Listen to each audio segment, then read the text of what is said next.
ఎప్పుడు చిక్కుడుకాయ కూర ఒకేలాగా ఏం వండుకుంటామని ఇవాళైతే మా అత్తయ్య ఉండేలాగా అయితే నేను వండానండి. ఇప్పటికి 2, 3 సార్లు అయితే నేను వండాను. చాలా టేస్ట్‌గా ఉంది. చాలా బావుంది. ముందుగా అయితే చిక్కుడుకాయ ముక్కలన్నీ ఒలుచుకొని, కడుక్కొని పక్కన పెట్టుకున్నాను.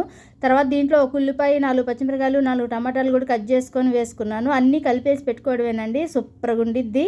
ఇక నేనైతే మొత్తం కలిపేసుకున్న తర్వాత దీంట్లో ఉప్పు, కారం, పసుపు, నూనె కూడా వేసుకున్నానండి. నూనె కొంచెం ఎక్కువే వేసుకోవాలి. ఎందుకంటే పచ్చియే మనం పొయ్యి మీద పెడతాం కాబట్టి ఇవన్నీ కలుపుకొని కొంచెంసేపు పక్కన పెట్టుకొని దీంట్లోనే తగినన్ని నీళ్లు పోసుకొని డైరెక్ట్గా పొయ్యి మీద పెట్టేసుకోవడమే.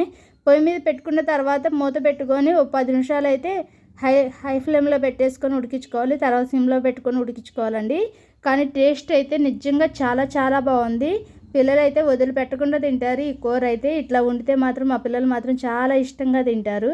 ఇక ఇట్లా దగ్గరగా నూనె అంతా పైకి తేలేదాకా దగ్గరగా ఉడికించుకున్న తర్వాత దీని మీద కొత్తిమీర చల్లేసుకొని ఇక తీసి పక్కన పెట్టుకోవడమే. ఇక నేను ఈ కూర అయిపోయిన తర్వాత మా పిల్లలకి కూడా క్యారేజీ కట్టేసి స్కూల్కి అయితే వెళ్ళిపోయారు. వీడియో నచ్చితే మాత్రం లైక్ అండ్ సబ్స్క్రైబ్ చేసుకోండి. Bye bye.